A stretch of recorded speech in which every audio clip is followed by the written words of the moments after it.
श्री महाकाल, जय श्री महाकाल। सभी साधक एवं साधिकाओं को मेरा नमस्कार। मित्रों, आज जो मैं साधना लेके आया हूँ वो एक ऐसी साधना है जिसमें एक साथ आपको 7 भूत सिद्ध होंगे, जिसे बोलते हैं हम औघड़ भूत या औघड़ प्रेत भी कह सकते हैं। और ये साधना इतनी पावरफुल है कि आपको जो कि मैं जैसे बावड़ा भूत डाला था, दीवाल साधना डाला था, ये जो शक्तियाँ हैं या मुंजा प्रेत हुआ, तो ये शक्तियाँ मुख्यतः आपका गोडाउन शिफ्टिंग का कार्य हुआ, ठीक है, धन वर्षा का कार्य हुआ, कोई वशीकरण का कार्य हुआ, आपका प्रेमी प्रेमिका का कोई है, या कोई घर परिवार में कलेश है, कोर्ट कचहरी का मामला है, किसी ने आपका धन ले लिया है, कोई आपको लूटना चाहता है, या कोई आपका दुश्मन आपको परेशान कर रहा है, तो इन सब कार्यों के लिए आप इसका प्रयोग कर सकते हो। और इसकी साधना की एक सबसे बड़ी खासियत ये है कि इसमें एक ही बार की सिद्धि से, और ये केवल एक रात्रि की साधना है, एक साथ में इसमें आपको 7 प्रेत सिद्ध होंगे। ठीक है, जो 7 प्रेत सिद्ध होंगे उन्हीं को हम औघड़ प्रेत कह सकते हैं। और ये औघड़ प्रेत आपका सबसे पहले तो आपको बारिश का कार्य कर देंगे तुरंत ही।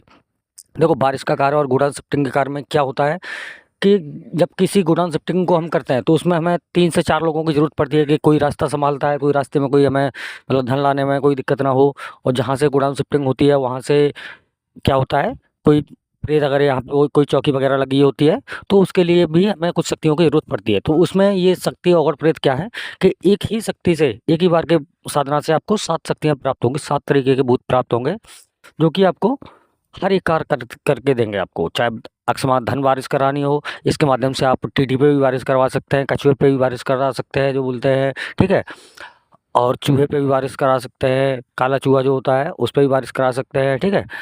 कछुआ कैसा भी हो आपका, उस पे भी बारिश हो सकती है। लेकिन ये कछुए का और टीडी वाला कार्य मैं नहीं करता हूँ, जो भी साधक साधिका करते हैं वो ले सकते हैं साधना को इसका। और जो साधक साधिका इसका साधना नहीं कर सकते हैं या जिन्हें डर लगता है, और ख़ास तौर पे ये महिलाएं भी कर सकती हैं इसको, साधना को कहीं बाहर जाने की ज़रूरत नहीं है। आपको 2 विधान से कर सकते हैं, महिलाओं के लिए अलग विधान है, तो वो तो मैं अभी वीडियो में नहीं बताऊँगा। तो उसके लिए महिलाओं के लिए मैं अलग एक साधना है हमारे पास में, जो ओघड़ प्रेत की तरह ही है, लेकिन वो प्रेतनी साधना है, तो वो मैं अगली वीडियो में डाल दूंगा आपको। और ये ओघड़ प्रेत क्या है आपका, जैसे मैंने पहले ही बताया, आपका कोई मनचाहा वशीकरण करवाना हो, ठीक है, कोई प्रेमी प्रेम का प्रेम विवाह हो करवाना हो, वो हो जाएगा। आपका कोर्ट में केस हो आपका, वो आपका जीत जाएंगे, ठीक है। कोई सामने वाला दुश्मन आपको परेशान कर रहा है तो उसमें आपको निजात मिल जाएगी। कहीं आपका धन फंसा हुआ है, खेती बिचवाना है किसी का, तो उसमें भी वो सामने वाला व्यक्ति आपकी ही बात मानेगा।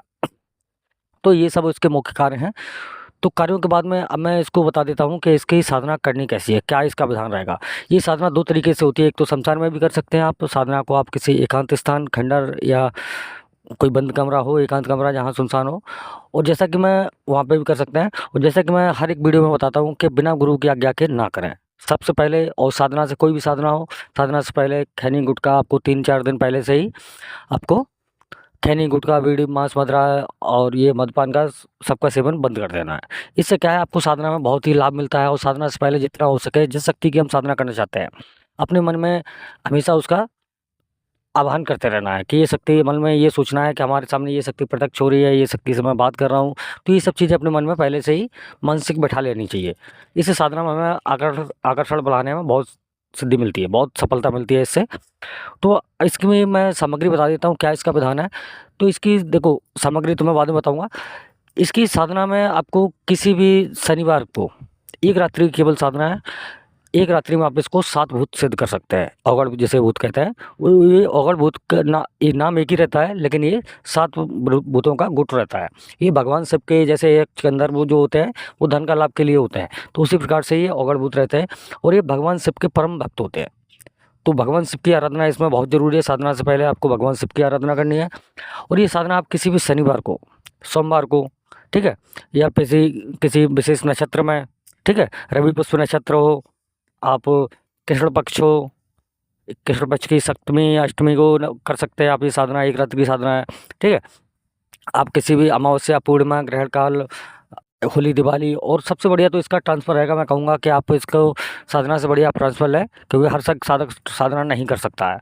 अब इसकी साधना का सामग्री विधि समय तो मैं बता दिया हूँ। और साधना रात्रि आपको 8:30 बजे से के बाद से करनी है। साधना से पहले आपको क्या करना है कि आपको एक लकड़ी की चौकी लेनी है। लकड़ी की चौकी ना हो तो आप एक काला कपड़ा बिछा लें। काले कपड़े पे आपको 7 मिट्टी के दीपक रखने हैं। मिट्टी के दीपक रखने हैं, अलग अलग सरसों के तेल के, ठीक है। और साथ ही मिठाई के पीस रहेंगे, साथ ही आपके रहेंगे लौंग के जोड़े, और साथ ही आपको मीठे पान देने हैं भोग में। ये भोग के लिए रहेगा, कोई और वैसे तो ये तामसिक शक्ति होती है, लेकिन भोग इनका जो रहेगा, मीठे लड्डू हो गए, बतासे हो गए, मीठा पान हो गया, ये भोग में रहेगा आपका। और साथ तामसिक शक्तियाँ क्या रहती हैं कि आपका ये हर एक कार्य करने में सक्षम होती है, चाहे कैसा भी कार्य हो, चाहे अच्छा हो चाहे बुरा हो। तो इसलिए ये अगरबत्ती बहुत ही अच्छी साधना है, हर एक साधक के लिए उपयोगी है, हर एक क्षेत्र में उपयोगी है, आप कैसा भी कार्य इनसे ले सकते हैं। ठीक है, अब क्या करना है आपको, काले कपड़े पे और उत्तर दिशा की ओर या फिर दक्षिण दिशा की ओर मुख करके आपको बैठना है। 7 दीपक जलाने हैं, साथ ही मिठाई के भोग लगाने हैं। और इसमें जो सुरक्षा घेरा है अपना पूजन करने के बाद ही लगाना है। इतना सा पूजन करने के बाद में आपको आपको क्या करना है, अपने गुरु गणेश का पूजन करना है। शाम को साधना शुरू करने से पहले ही आपको अपने गुरु गणेश का पूजन कर लेना है, भगवान शिव की आराधना करनी है, अपने अपने गुरुदेव का पूजन करना है, अपने गुरु मंत्र की माला जप करनी है। उसके बाद में अपने ग्राम देवता का, क्षेत्रफल देवता जैसे बोलते हैं, ठीक है, उनका जाप करने के बाद में तब आपको ये साधना प्रदान करना है। और ये जब भोग वगैरह आप लगा दें, उसके बाद में आपको साधना अपना सुरक्षा घेरा लगाना है। सुरक्षा घेरा जहाँ तक हो सके 3 सुरक्षा घेरे लगाएं, इससे कि आपको, और ये इसको अगर साधक चाहें, अगर निडर साधक है, उसको कोई भय नहीं लगता है, तो वो शमशान में साधना कर सकता है। अब साधना में ये सामग्री तो मैं बता ही दिया हूँ भोग के लिए। अब इसमें सामग्री क्या लगेगी कि जो इसकी मुर्दे की जो आपको क्या करना है, अगर संभव हो तो, वरना ज़रूरी भी नहीं है, कि आप अगर चाहें तो किसी शमशान से जाके 7 चिताओं की राख लेके आ जाएँ। ठीक है, 7 चिताओं की एक-एक मुट्ठी राख, और आपको क्या करनी है, उस राख को अपने उसी सुरक्षा घेरे के अंदर रख लेना। अगर संभव हो तो, अगर नहीं ला सकते तो वो भी कोई ज़रूरत नहीं है, केवल इसका जो मंत्र ही है, इतना पावरफुल मंत्र है, बीज मंत्र है। ठीक है, बीज मंत्र और साबर मंत्र क्या होते हैं कि दो अपने आप में संस्कारित मंत्र होते हैं, पावरफुल मंत्र होते हैं। इनके आवाहन मात्र से कोई भी शक्ति हो खींची चली आएगी।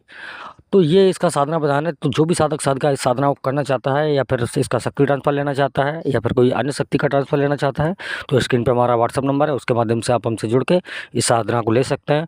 आशा करता हूँ मित्रों आपको वीडियो ज़रूर पसंद आई होगी। अगर वीडियो पसंद आई है तो चैनल को सब्सक्राइब करें, वीडियो को लाइक करें। जय श्री महाकाल, जय माता काली।